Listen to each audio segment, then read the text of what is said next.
అయిన తర్వాత ప్రతి రైతు కుటుంబానికి ఆదుకుంటున్నాను.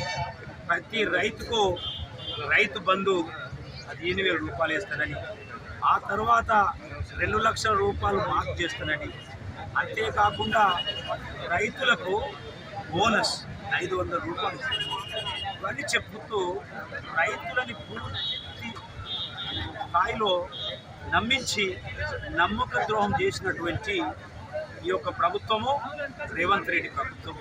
రేవంత్ రెడ్డి ప్రభుత్వంలో ఉన్నటువంటి ప్రతి ఒక్కరూ 420.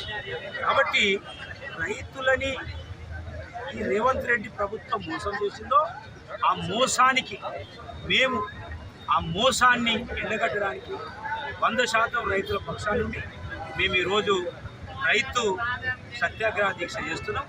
ఈరోజు తెలంగాణలో రైతుల పరిస్థితి చూసినట్టయితే అటు సన్నకారు రైతులు కావచ్చు, ఇటు చిన్నకారు రైతులు కావచ్చు, ఈ ప్రాంతంలో ఉన్నటువంటి కౌలు రైతులు, మరీ ముఖ్యంగా కౌలు రైతులు, ఈ 3 రకాల రైతులు ఈ యొక్క తెలంగాణ ప్రాంతంలో అణగారిన సామాజిక వర్గాలలో ఉన్నటువంటి రైతాంగం ఎక్కువ ఉంటారు.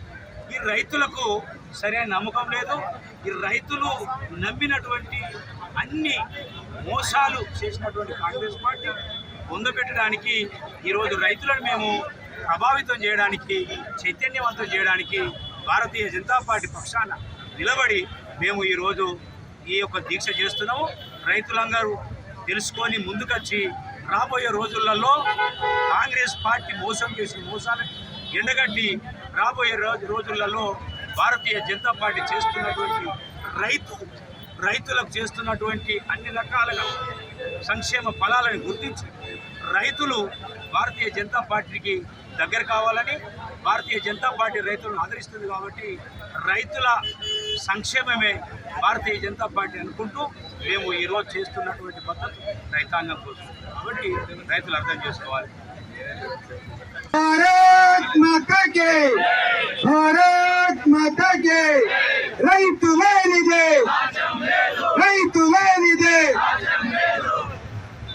420 పార్టీ మోసాలు చేసే పార్టీ కాంగ్రెస్ పార్టీ. గత ఎన్నికల్లో అనేక హామీలు ఇచ్చింది. 6 గ్యారంటీలను పేద ప్రజలను, రైతులను అందరినీ మోసం చేసిన పార్టీ కాంగ్రెస్. ఈరోజు భారతీయ జనతా పార్టీ ఆధ్వర్యంలో రైతు సత్యాగ్రహ దీక్ష చేపట్టడం జరిగింది. దానికి ముఖ్యమైన డిమాండ్ ఏంటంటే కాంగ్రెస్ పార్టీ ఎకరానికి 15,000 రూపాయలు ఇస్తారు, వెంటనే జమ చేయాలి. డిసెంబర్ 9వ తారీఖు నాడు 2 లక్షల రూపాయల రుణమాఫీ అన్నది ఇప్పటికీ 4 నెలలు అయింది. 2 లక్షల రూపాయల రుణమాఫీ చేయాలి. అదేవిధంగా ప్రతి క్వింటాల్కి 500 రూపాయల బోనస్ పడింది. రైతు కూలీలకు 15,000 రూపాయల చొప్పున కష్టాలు తెచ్చిన వ్యక్తి కాదు. కాబట్టి మేము ఈ యొక్క గురించి కుటుంబ పాలన అయితే ఈ కుటుంబ పాలన గురించి ఏం లేదు.